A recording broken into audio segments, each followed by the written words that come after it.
Brett McKay here, and welcome to another edition of the Art of Manliness podcast. When you're lifting weights, you might be thinking about setting a new PR or doing your curls for the girls. But throughout history, philosophers have thought about physical fitness on a deeper level. They considered how exercise shapes not only the body, but also the mind and the soul. My guest today, Joe Lombardo, is a strength enthusiast who follows in this tradition and has explored the philosophy of bodily exercise in his writing. Today on the show, Joe and I discuss several different ways the philosophy of strength has been expressed over time. We begin our conversation with how the ancient Greeks thought of physical training as a way to develop personal as well as social virtues, and why they thought you were an idiot, in their particular sense of the word, if you didn't take care of your body. We then discuss early Christianity's relationship with physical exercise and the development of the muscular Christianity movement in the 19th century. We end our conversation by looking at the philosophy of physicality espoused by the Japanese writer Yukio Mishima, and what he had to say as to how strength training moves us out of the life of the night and towards the light of the sun. After the show's over, check out our show notes at awim.is/Lombardo.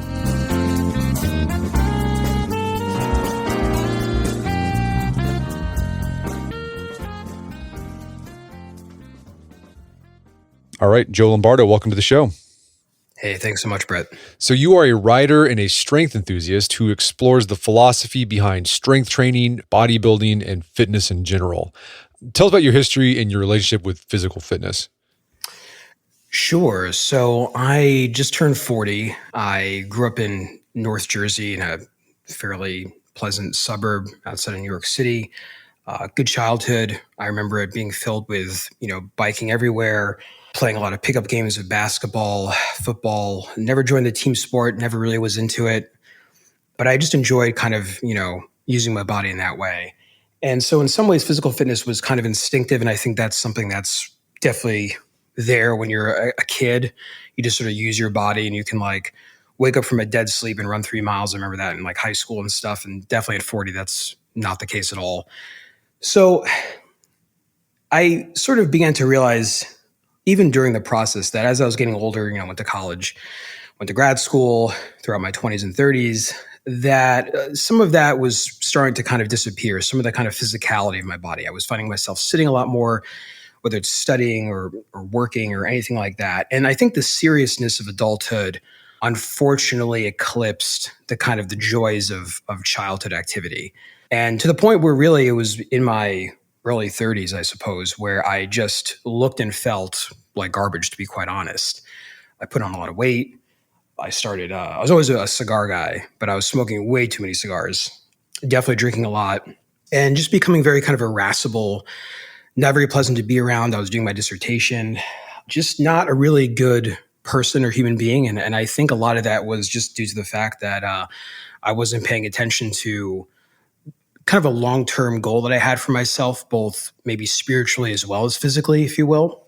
And I remember being a PhD student living in New York and being around all sorts of guys who also really didn't care to lift or do anything. And they were very saturated with kind of the ironies of life, always making very self-deprecating comments or even deprecating comments towards others. If there was a guy at the bar, it looked like he was jacked or something, someone would make some sort of joke about it. There was just sort of this bitter acidity, if you will, I guess, towards people like that. And it just sort of felt very bizarre. And I don't know, it didn't really leave me with a very good feeling about kind of who I was becoming in that crowd, I suppose. And so at one point, I was engaged to this woman. I'd broken it off. I was doing my research abroad. I was doing research in the Middle East. And I came back to Jersey, got a job, quit that, moved back with my parents, and realized that I just was not doing very well. And I remember there were kind of two instances. One, my mom was pretty disappointed. I remember one day she sort of looked at me and she just had this kind of sigh of despair, like, what have I become, And that kind of hurt, when your parents see you like that. The second one, though, was I was working on third shift at UPS at a storage facility outside of New York. And I remember there was this guy, he must have been in his early 60s or so, big, tall guy. I remember I accidentally crashed the high-low into all these sacks of dye, and they just went everywhere. It was like that Indian celebration with all the colors. except it was at work and it wasn't supposed to be like that. And so, this guy kind of like, pumped to forehead says, oh my God, what an idiot. So he helps me like pick up these, I don't know, 30, 45 pound sacks of dye to reload onto the high-low. And I was just having a hard time lifting them. Here it was at the time, I was, I think, 33. And this guy was just, taking one sack after another, just walloping them right out back onto the high-low like it was nothing. And he just kind of goes over me and he says, how old are you?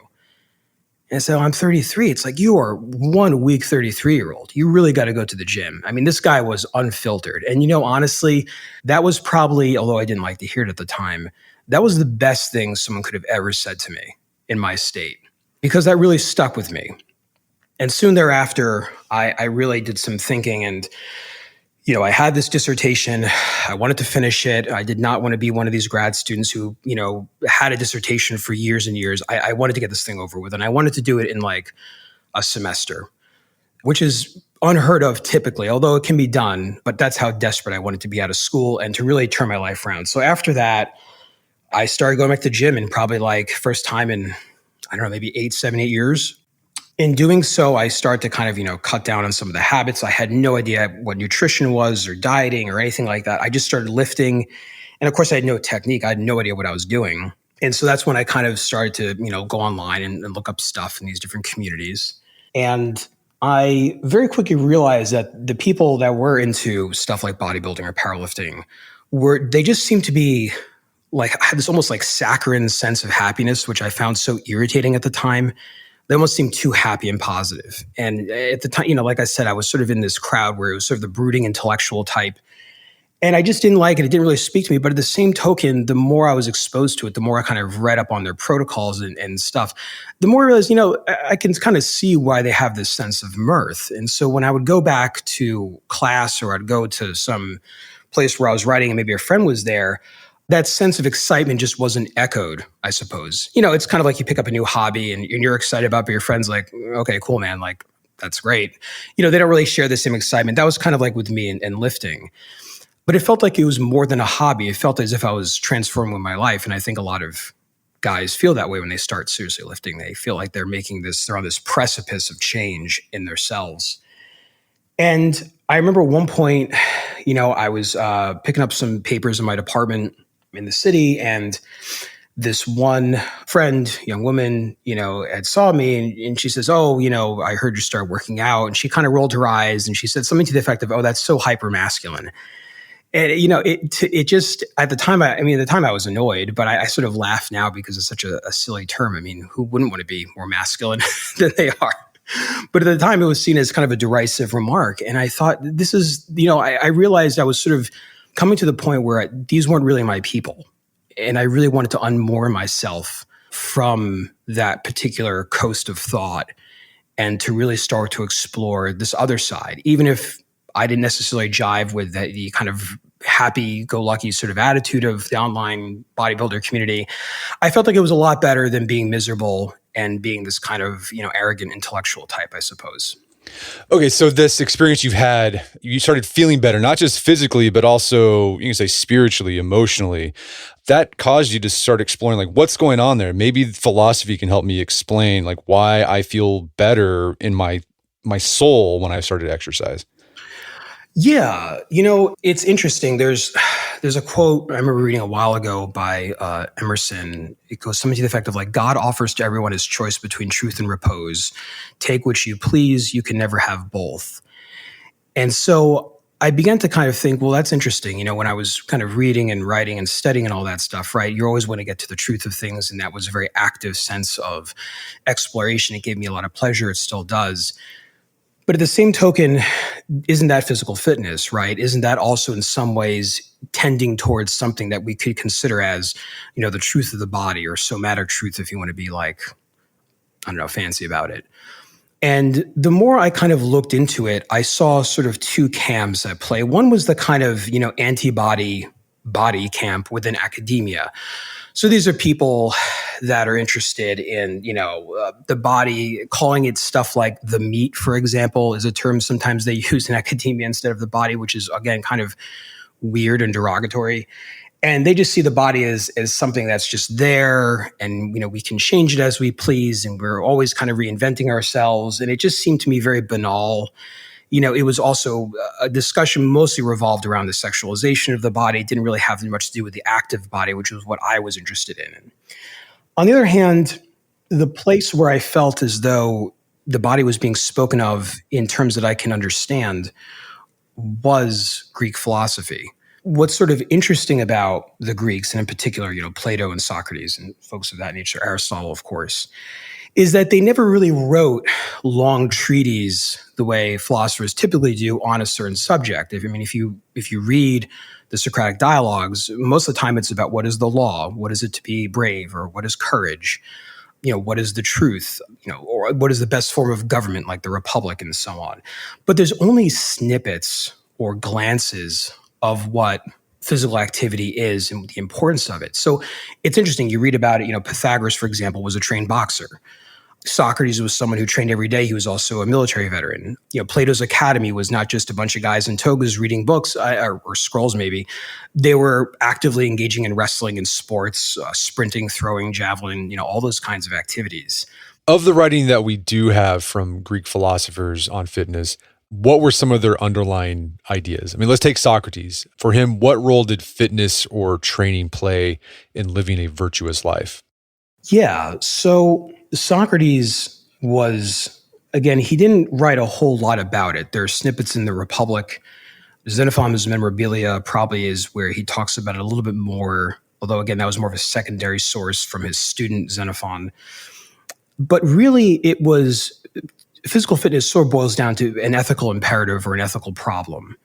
To not train your body, to not purposefully exercise it with a goal of getting stronger or to even just look better is, not just a problem where it's sort of an immoral problem. It's actually, in some ways, Socrates is very blunt about it. It's to be an idiot. The term idiot, of course, in English is, people immediately bristle at that because it just basically means you're a moron. But actually, in the Greek context, idiocy is very particular to a definition of being excessively interested in your individuality. And so people who are idiots are people who are not interested in helping others. They're not interested in being kind of good citizens. They're not interested in helping their neighbor. They're strictly concerned within the parameters and confines of their immediate pleasure. That's what an idiot is. And everybody has these tendencies. I mean, an idiot can be the person who, sits on the couch all day, whatever, eating chips and watching, videos. An idiot also could be, a person who moves out into the middle of the woods and decides to say, to hell with society. I mean, these are both categories of idiots. So the body physical training is to not make yourself into an idiot for others, is to be useful towards others. And that's kind of where physical fitness tends towards virtue or wisdom or knowledge. Now, that said, in the final Socratic dialogue in Phaedo, for example, Socrates is about to, drink his own death, basically exhorts the body, chastises it, saying, the body is nothing but the prison house of the soul. The flesh is this something that, guides the soul by the nose, dragging around, into, overly sexual activities, or into slovenliness or gluttony or excessive predilection towards luxurious living. But if you really do look at the entire corpus of works, no pun intended, you do start to see a much richer detail and relationship between the body and soul in the Greeks, where the soul is obviously the more important one, but the body is expressive of the soul. I mean, it's to be kind of not very politically correct. It's like when we see someone who's obese, and I speak as someone who was obese, by the way. Unfortunately, the first thing in our minds is, that poor guy, there must be something wrong. I mean, that's basically what it is, because it's an expression of the soul. So that's, for Socrates, that's kind of why physical training is so important within his line of thought. Okay, so just to unpack that, so there is a personal element to physical fitness and how it can help you achieve personal virtue. And then there's a social element. And to unpack that first part, how fitness or physical training can help you develop personal virtue. You talk about in the Memorabilia, so this is written by Xenophon. He said this about physical fitness. I'm going to quote it.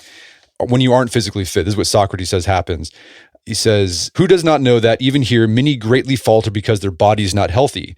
And he says, and forgetfulness, dispiritedness, peevishness, and madness frequently attack the thought of many due to the bad condition of their body. And it sounds like you experienced that when you were, a grad student. You felt that peevishness, dispiritedness, and that changed once you started physically training the body. Yeah, the body is not really meant to be a subject of ironic mockery or observation. The body really is meant to be something that we train, that we condition, that we discipline. In academia, I think writ large, I mean, of course sure, there's going to be the physicist out there who's a PhD student who's like jacked. Okay, I'm not talking about that guy. I'm talking about your kind of run-of-the-mill, maybe a little socially awkward PhD student, which was me, maybe I still am, that doesn't really feel very confident in the flesh. And of course, it's not just a body problem, it's a mind problem. I mean, I think of like Jay Cutler, I think he's 4 or 5 time Mr. Olympia bodybuilder. I mean, he said, people always said to him, it's like, oh, wow, look at this body. He says, the problem for me wasn't the body per se, it started with the mind. I had to train my mind in order to train the body. And I think that really speaks by and large to cultivating a sense of personal ethic or personal virtue there, is that you could be very intellectually disciplined, for example. You could be, very smart at, calculating certain theorems, reading over certain methodologies, whatever discipline you happen to be practicing. But at the same token, shouldn't that discipline extend into your very mortal being? Like what allows you to be on planet Earth in this moment is your body. I mean, Martin Heidegger, infamous, I would say probably German philosopher of the 20th century, once said, we don't have bodies, we are bodily. And I think that's kind of the way to look at it, is that we exist in this body. We're not just, as one of my friends once said, we're not a brain driving the meat robot. We're the entire sum of our being there operating. So I think the discipline that we lack for our bodies is obviously going to be a certain lack of discipline that we cultivate in our souls or our intellectual capabilities, I would say. I want to quote some more because you have some essays where you quote from Xenophon that I think are really interesting, from Socrates. Sure. Talking about this idea of how exercise and physical health can help you attain personal virtue. He says this: for those who maintain their bodies well are both healthy and strong, and many due to this are saved in a seemly manner in the contest of war and escape all the terrible things. Many bring aid to their friends and do good deeds for their fatherland, and due to this are deemed worthy of gratitude, acquire a great reputation, and obtain most noble honors, and due to these live the rest of their life in a more pleasant and more noble manner, and leave their children with more noble resources for life. So exercise is nobility. It's how you gain nobility. I agree. I mean, it comes down to an extension of, the coward is the one who dies 1,000 deaths. I think lack of training, lack of that initiative echoes. Yeah, I love that. And then also, the opposite of that, if you don't keep your body in good shape, there's this famous quote, I'm sure it gets posted on Instagram and the internet a lot, by Socrates. He says this: it is also shameful due to neglect to grow old before seeing oneself in the most beautiful and strongest bodily state one might attain. So I think it's interesting, this idea that it's noble to want your body to look beautiful. That was a very Greek ideal, and we kind of lost that today. Yeah, it's interesting. I mean, the sort of Western mentality or Western civilization is something that's not necessarily strictly in the geographic parameters of Greece or Rome or Europe or the United States. I mean, I think one of the greatest exponents on what I would imagine is probably the best philosophy track on the active body is by a Japanese man, an author. His pen name was Yukio Mishima. He was the person who, I think, in The Sun and Steel, this sort of long essay, short book, depending upon what your definition of either, I suppose, was thoroughly Western and Greek in his conception of the body, in spite of being from East Asia. And I think the Greeks really spoke to this very kind of biologically rooted instinct, at least in men. I can't speak to women, but at least in men, to kind of excel in their bodies, to be dynamic in their flesh, and to look good, regardless of their abilities or how they happen to have been born. I think that instinct is there for each of us, and it's something that the Greeks were maybe a little bit more successful than others at sort of unpacking and exploring. And Socrates also talked about, as you train physically, it's going to help develop those more, I would say, call them abstract virtues: conscientiousness, fortitude, discipline, moderation. by doing the physical act, it allows you to enact these sort of abstract virtues that can play out in other parts of our lives. Yeah. One article that I had written last year or so was on this man, Ryan Belker. He's probably still alive, I imagine. He's not that old, but he was sort of elite level powerlifter from Michigan. I can't quite recall where. But anyway, there's an interesting story that was picked up in the news maybe about 5 or 6 years ago. And that was around the time I started seriously training. And, this guy's going to pick up his kids. It's, late afternoon. It's Valentine's Day. It's probably utterly freezing in Michigan at that point. I have no idea. And he passes by a car accident. I guess there's a Cherokee that flipped over and there's another car. And the man who had been in the flipped over Cherokee was sort of pinned between a stop sign and the car itself. And, like everybody, we have this sort of pedestrian instinct to, say, hey, look, I'm going to keep moving on. It's kind of like the parable of the Good Samaritan. Before the Samaritan, all these other folks, even the holy ones, just walked on by. Belker didn't. He stopped and he realized the man's position and, he managed to effectively partially deadlift a 2 or 3 ton vehicle off of this man to basically save his life. Now, of course, that's an extreme example of strength that, fractions and fractions upon a percentage of a population even possess. But I think that there's something ethical and very Greek, quote unquote, about that is to use the body in the service to others, to build that virtue, to express it, to not be an idiot, basically, in your flesh. I think Belker exemplifies that almost perfectly. Yeah, and so this goes to this idea that physical fitness allows you to develop those social virtues that were vitally important to Greek life. You talk about to be an idiot in Greek life was to be a very private person. And for the Greeks, the polis was the main social, that's how you organize yourself. And, Aristotle talked about the only way you can actually develop yourself fully as a human being is to be actively engaged in polis life. And so Socrates says, in order to be a useful, active participant in polis life, which is vital to our very existence as a Greek, you had to be physically fit. Yeah, it's something that nobody today wants to hear. Yeah, I mean, when we talk about fitness, we think about it just for ourselves. You never hear people think, well, I'm being physically fit so I can be a better citizen of the country. Sure. And I mean, I think everybody in modern society, and maybe this is more of a commentary about modern secular society than anything else, but it's sex appeal. First of all, we want to look good, attract, and mate. Maybe there's a health aspect too, but I think first and foremost, a lot of guys want to lift because, hey, I want to look good for girls, and that's fine. We all start from there. I'm not necessarily against that, but I think that there are higher iterations of thought the more and more you get into it. And I think that there is an interesting cleavage in sort of between modern fitness or secular fitness, where it is about discipline, but it's a very kind of warped discipline of being antisocial. Oh, sorry, I can't help you today. I'm training, or I have to get to bed at 8:00 and I wake up at 6 and I go to work and I train and I don't really care about my family and I don't really care much else. Oh, maybe I should, look into this drug now, this enhancement. That's kind of a form of sort of decadence that I think is not particularly healthy and doesn't really breed the kind of virtue that I think the classical Greek, or even for that matter, sort of theological Christian virtue would have the body prepared for. Yeah, it's another form of idiocy. Exactly. Yeah.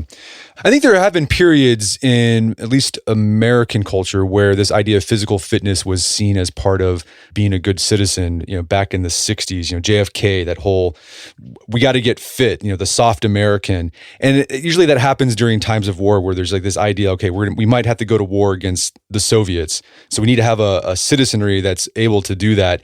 And then you see that kind of, marshaling of we're going to get fit. We talked about on the podcast, the La Sierra High School physical education program in the 60s was a response to that call for physical fitness as to be better citizens.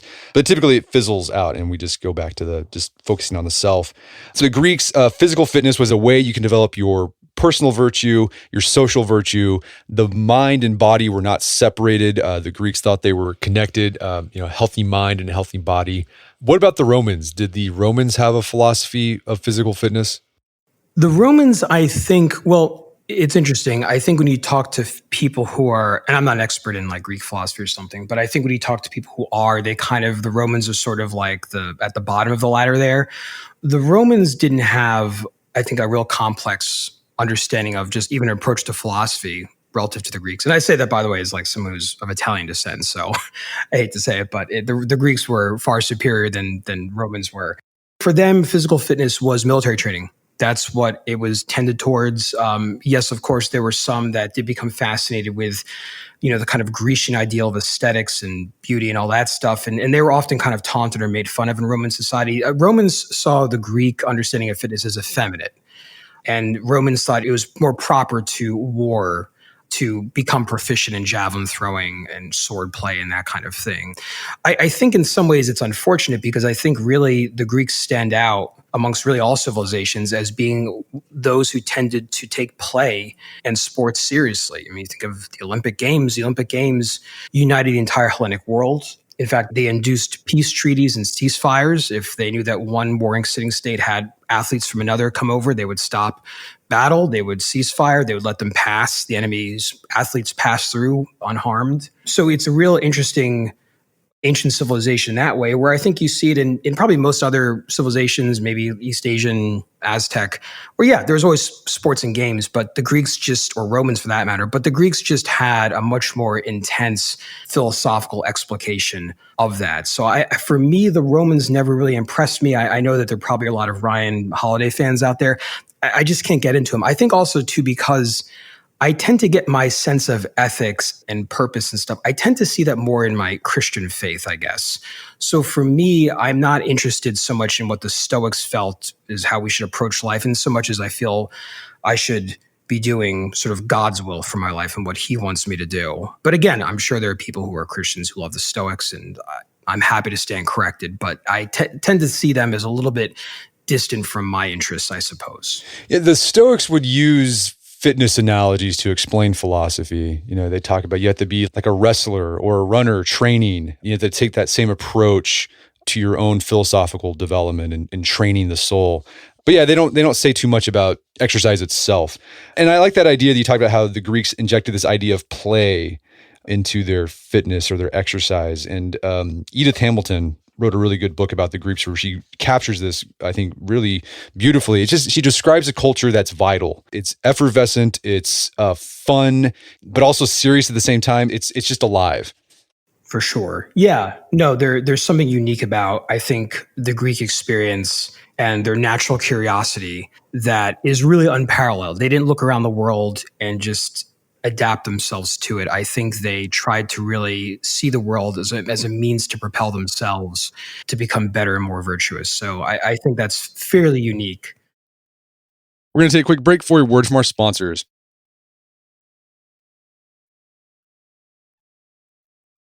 And now back to the show.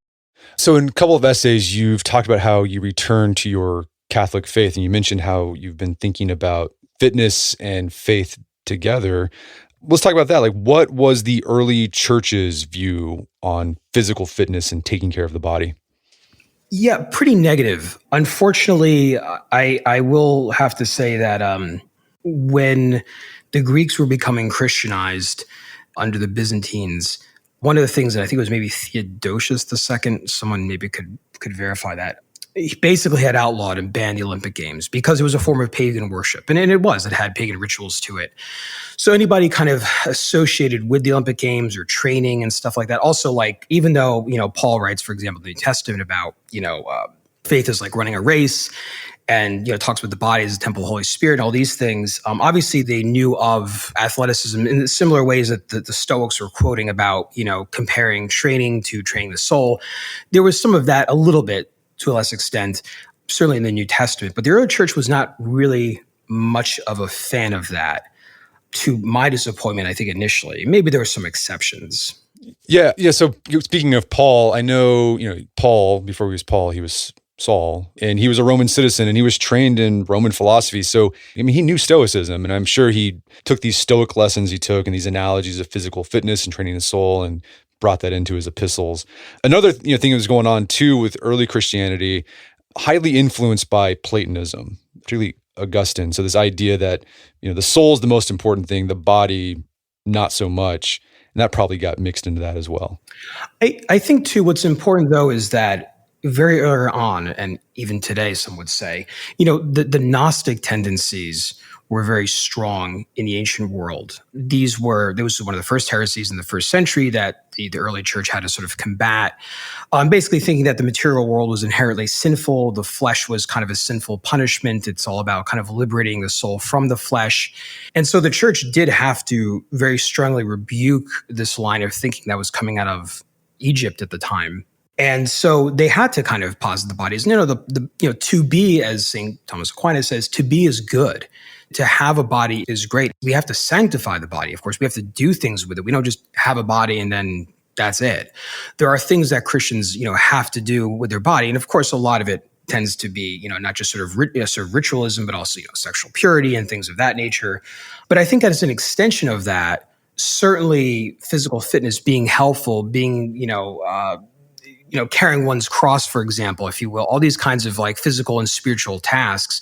I think that you can easily draw from that a whole corpus of ideas that are pretty interesting to go down. So yeah, I mean, Christ wasn't in his earthly ministry, saying, hey, you got to start lifting here, nor were the apostles per se. But I do think at the same token that a lot of the importance of the body that the Christians really used and fought against the Gnostics, not just in Egypt, but also against the Albigensians in the 13th century in France, the Waldensians in Switzerland. I mean, there were a lot of kind of heretical movements that cropped up that did kind of put the body or position the body as this just sinful carcass that we have and we're sort of carrying around. From a Catholic point of view, even the kind of the development of the rosary, for example, by St. Dominic, was supposed to remind people of Christ's incarnate earthly ministry, the crucifixion, the kind of corporeal sense that he was here and is, on earth doing these things, at least his earthly ministry. Those were reminders, and they were purposely used in some ways to counter the Gnostic effects and heretical viewpoints that were spreading in Bulgaria, Egypt, and France, and parts of Switzerland at the time too. So I think that there's a lot that Christianity says of the body. It's just like, it's just not in the sense of Socrates saying, hey, bro, maybe it's time to lift, Yeah, Christianity, it's an incarnate religion. So yeah, God comes, takes on a physical body, he dies, takes up his body again in a glorified state, resurrects, and then promises his disciples the same will happen to you. Yeah.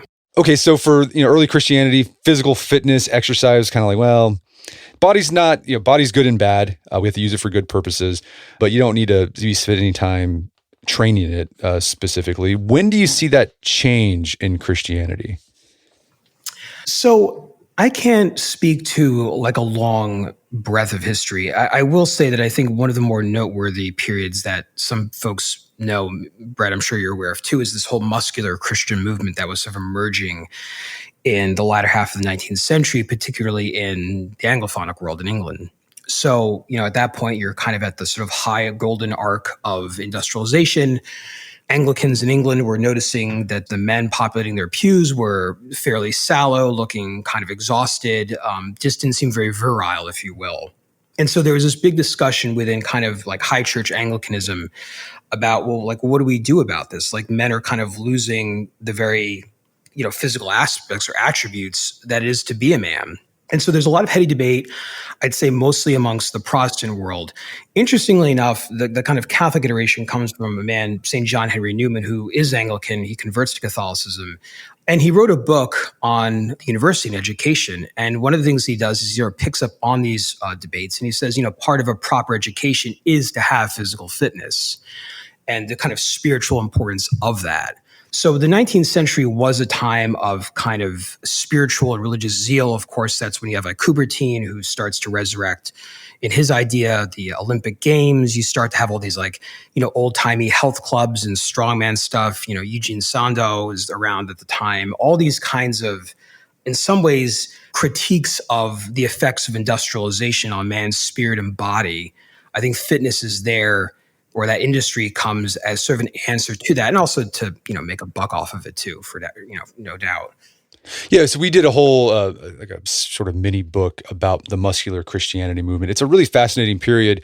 So yeah, you said late 19th century, it reached America, and it kind of went on to the early 20th century. But a lot of things going on, a lot of different cultural currents just crisscrossing.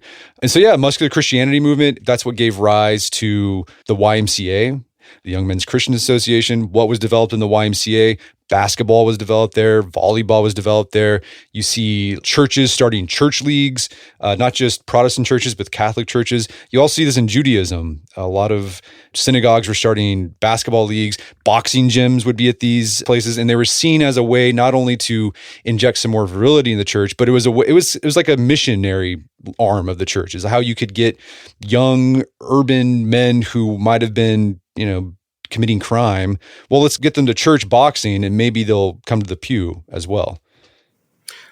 Yeah, no, I mean, I think it's an incredible part of history. Even I think there was one Canadian Presbyterian missionary out in the prairie area of Canada, and as he was going about, he'd see these prairie towns, and these guys were, hard drinking, that kind of stuff, that lifestyle, and really started to kind of develop an athletic program for them. It wasn't anything complicated, but it was similar to what you were saying. It was echoing the fact of, hey, let's get you off the street, get you off the bottle, let's do this, and closely tie it to a sense of faith, not just like, hey, lift and look good, but this is part of it. Yeah. You were supposed to exercise so you could be a better servant in the kingdom of God. Right. And you started seeing these books come out. There's like this one book that I read, The Manliness of Christ, written in 1903.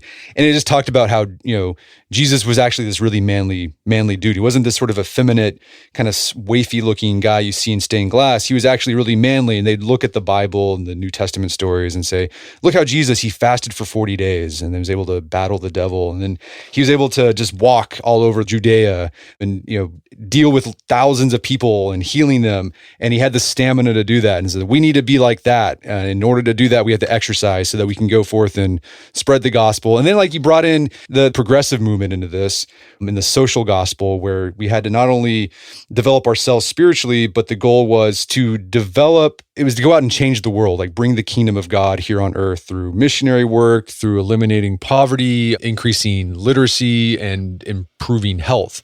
And it sought not only to improve the health of people in society in general, there was also this idea that you as an individual needed to be healthy in order to do all this good work. It's a fascinating time period. Yeah. Okay, so I want to move on. You mentioned this guy, Yukio Mishima. You mentioned him earlier. You've written some essays about him. This is a controversial figure, but if you're in the bodybuilding world, you'll probably come around to some Mishima quote, or you're going to see some guy be like, Sun and Steel. He wrote this treatise called Sun and Steel, and he explores his own journey into bodybuilding. Give us some background on Yukio Mishima. Sure. So Mishima was a very interesting guy. He was in some ways born a little bit too young to participate fully in World War II as a Japanese. And that's something that I don't think he ever really he didn't really forgive himself for that. I think he wanted to fight. Instead, he was a student. I think he was working at some sort of munitions factory in Japan, and basically, saw his country's defeat. I think for him, one of the turning points was when he noticed that on the day of defeat, it was a very sunny day. It happened to be beautiful outside. And in some ways, he became kind of angry at that because he felt like, well, how cruel it is, the empire's fallen, and yet it's so beautiful out. And I think that really stuck with him, this theme of dark and light, the nighttime and the daytime. These are, certain themes that are very prevalent in his book, The Sun and Steel. Mishima was a complicated guy. He was a samurai enthusiast, although I think that's kind of putting it in a very hobby-like way. I think he was, in fact, a very brilliant supporter of Japanese imperialism and the kind of pre-Meiji modernization. A lot of his books often touched upon kind of mocking the ways that Japanese would attempt to mimic the West or bring Western traditions in. So he really held close to his heart the kind of samurai tradition. And I guess he at one point maybe claimed some sort of lineage to them. I'm not particularly certain if that is true or not, if he's just saying that. He was a man of pretty small stature. I think he might have been like 5 foot or 5'1", and he was very thin. And so he was also sort of mocked for being so small. And so I think there was sort of building up into his interest in lifting and weights.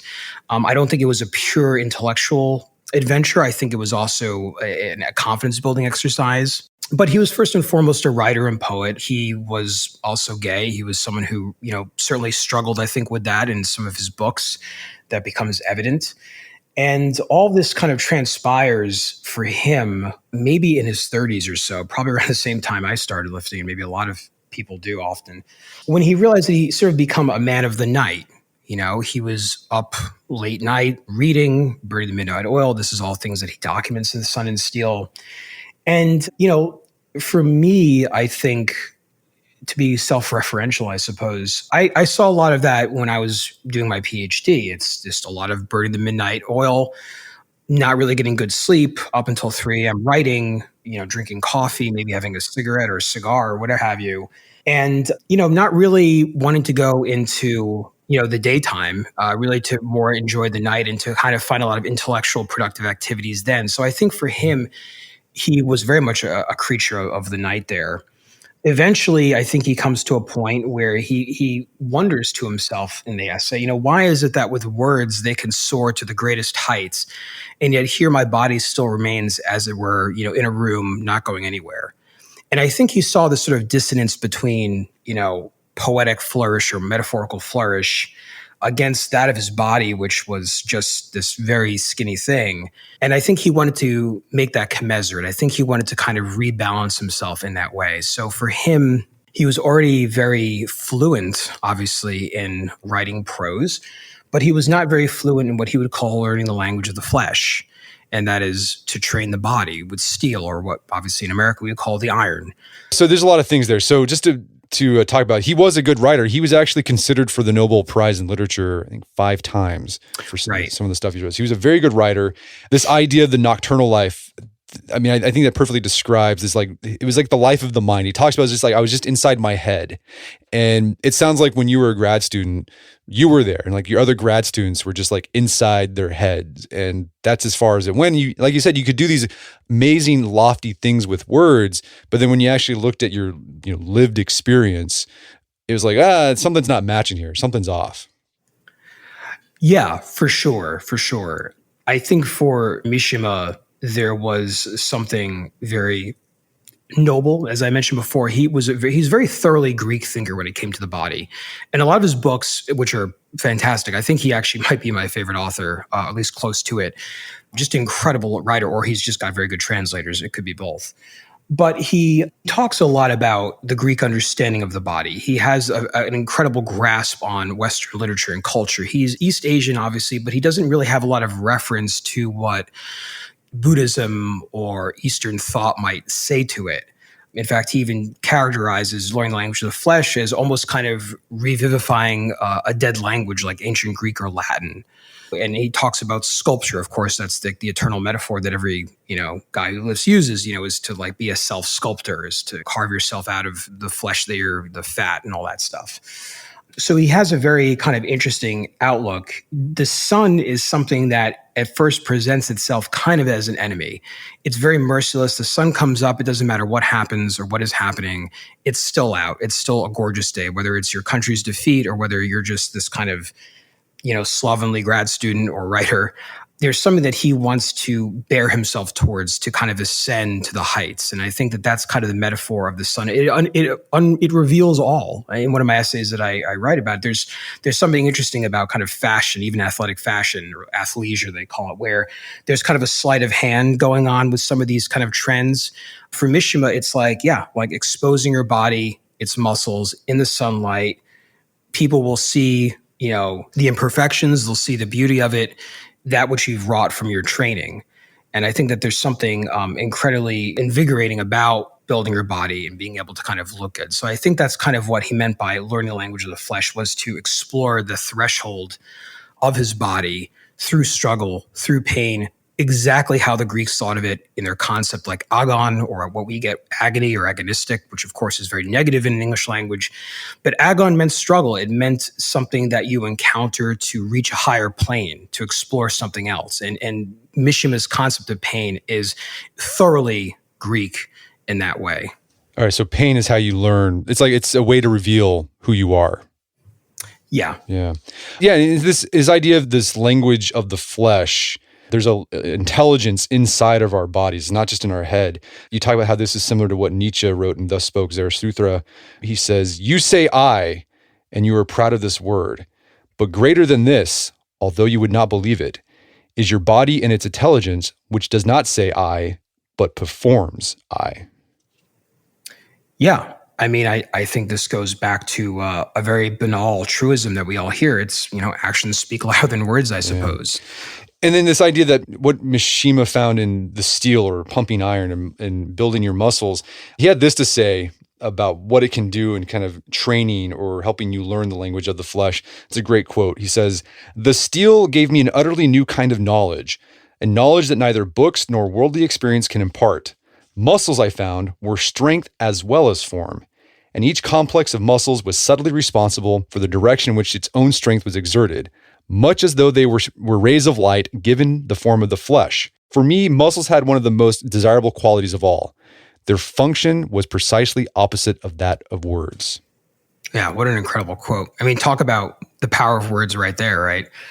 Yeah, I think he's able to really leach a lot of what I think people who lift may not necessarily approach as a clear thought, sometimes maybe peripheral. I think sometimes our sense of talking about the body, to go back before about, kind of online bodybuilding, where it just seems to be like a very kind of sugary sense of enthusiasm or optimism or sort of a pop definition of discipline. I think these are our attempts, I think, to get close to what Mishima so brilliantly puts, in that quote about muscles and what they are and what they do, the opposite of language, what the steel does for us. I think all these things are ways of all of our kind of thoughts about the body approximate what I think Mishima puts so brilliantly, and I think that's why he's probably the greatest exponent of a very Greek understanding of the body. Yeah, and I think there is a language of the flesh. Like whenever you exercise, what I've noticed with strength training is that you develop a bodily awareness. Like I know when I'm getting to failure. And a lot of people, they might think they're getting close to failure, but actually they're not to failure because they haven't pushed beyond that initial feeling. But you can train, you can learn, like listen to your body. It's like, okay, it might feel not great right now, but you can actually do 3, 4, 5 more reps if you wanted to. You can't get that without training. Yeah, right. And pushing yourself beyond a self-perceived limitation. I mean, I think that's the hardest mental barrier because really for a lot of people, it's about safety. It's, if I get under this squat rack in this bar, what if I can't make the last lift? Let's say, the pins aren't adjusted properly. There's no one to spot me. I mean, people immediately think of severe injury or death. And of course that does happen. So I think kind of living on that edge of life, if you will, just in your garage squatting is an experience that I think very few people will understand, maybe short of obviously serving in the military or being a cop or firefighter or something like that, or paramedic, I guess. Yeah, no, when I was really into powerlifting, I'd post videos occasionally of me squatting or something like a PR, and people in the comments would ask like, "What were you thinking when you're doing that?" And like, it's like the only thought that's going through my head is like, "Don't die." Like that's all I'm thinking. Don't die. That's Exactly. But also, in that moment of perhaps avoidable pre-death, you are also much more conscious of all the muscles you're using. Like you realize, oh wow, if I'm getting up out of the hole, for example, if my core isn't tight, I'm not going to make it out. So I think this bodily awareness, it expands. You begin to become more fluent, I think, in your body when you're in these situations, which is why I do love powerlifting, even though I've kind of departed from it for past a couple of years now. And Mishima, like the Greeks, he thought that the body, like how the body looked, it also revealed what your mind or your spirit was like as well.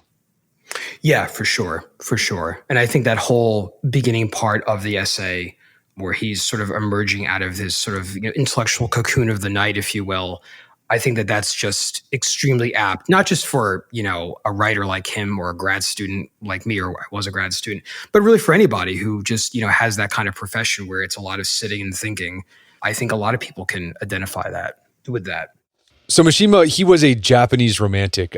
He loved samurai culture. He was also a nationalist who was extremely critical of the post-war materialism that he saw in Japan and also the democratic government. And then after an unsuccessful coup, he committed seppuku, or, it's a harikari, right? Ritualistic suicide by disembowelment, and then they chop your head off after that. And he was very famous for that death. But he thought a lot about death previous to it. So what role did death play in his philosophy of the body? It goes back to kind of this rejection of the idea of the body as not being an ironic or a properly ironic subject object. There's something that Mishima kind of muses about, it would be so bizarre and strange to have this flabby body upon death. So I think, as far as I understand it, through his words, working out the body training was in some ways to prepare oneself for death. It was to fight to the death. There's kind of this idea, I think, in some Japanese literature, from what I understand, of kind of like the heroic loser.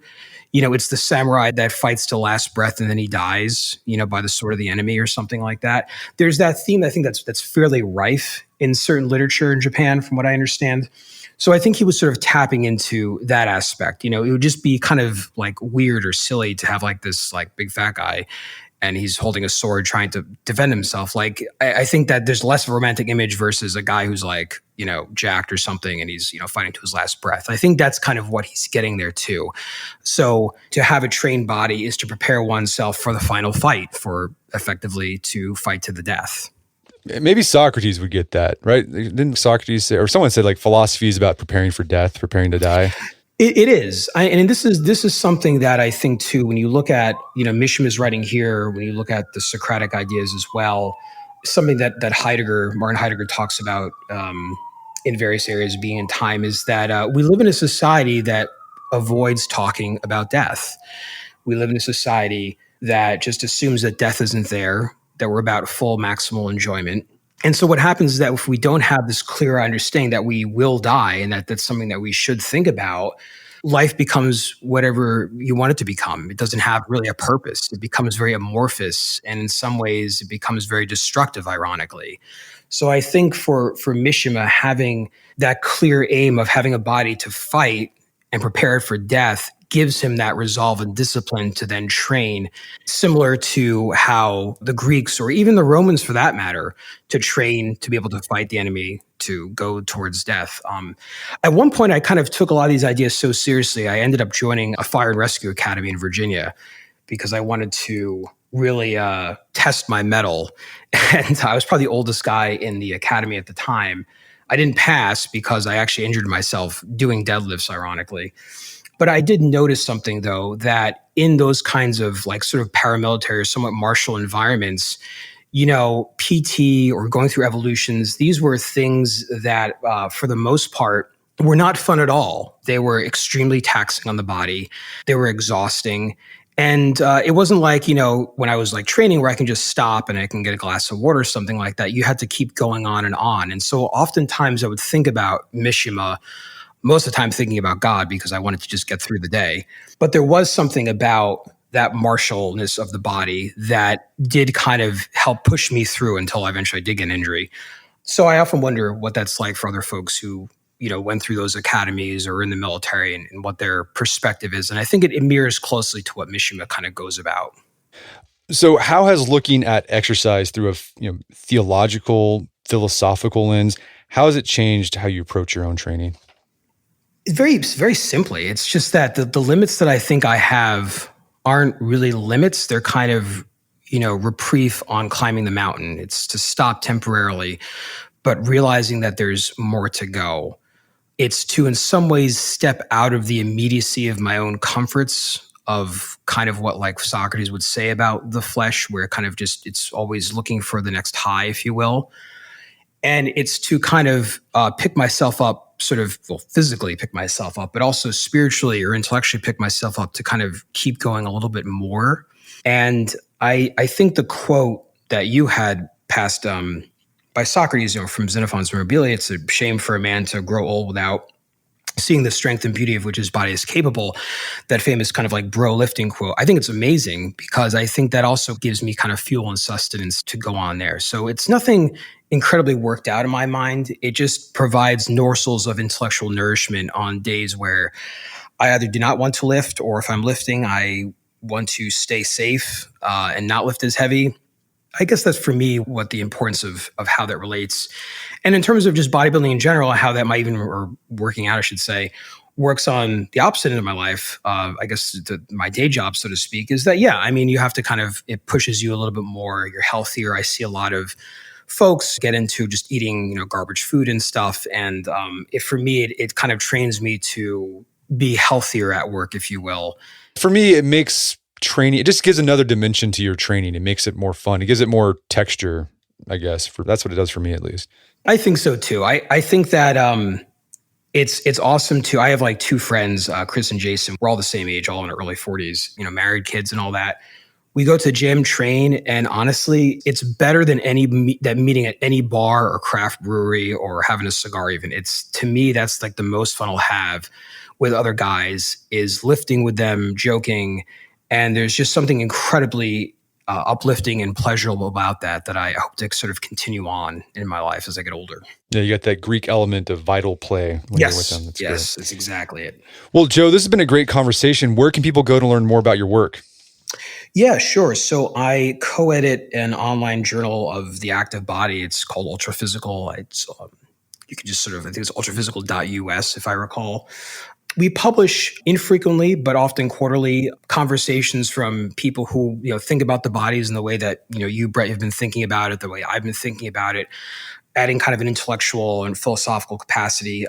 It's heterodox, even though I myself am more conservative. The co-editor is liberal, so we have kind of different perspectives as well, I think, that are in there because we don't feel that talking about the body is necessarily the prominence of the left or right. It's something that as human beings we all have. So we do that on a more, I guess, more individual level. For me, Quillette, I've written about, I think, 3 essays for Quillette, an Australian-based journal. Recently in March, I came out with one from the European Conservative. That's another journal. And I think there might be something else, but I'd say Quillette, European Conservative, and of course, ultraphysical.us are the main clearinghouses for all things Lombardo, I suppose. Fantastic. Well, Joe Lombardo, thanks for your time. It's been a pleasure.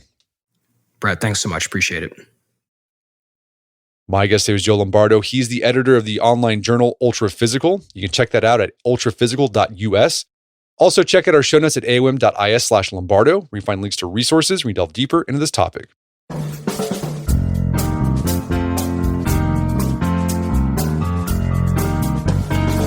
Well, that wraps up another edition of the AOM podcast. If you'd like to be part of an organization that takes seriously both the practicality and the philosophy of physical fitness, consider joining The Strenuous Life. It's an online, offline program that challenges men to be their best in body, mind, and soul. A new enrollment of The Strenuous Life will be opening up next month. Go to strenuouslife.co and sign up for our email list to receive an announcement letting you know when enrollment has begun. As always, thank you for the continued support, and until next time, it's Brett McKay, reminding you to listen to the AOM podcast, but put what you've heard into action.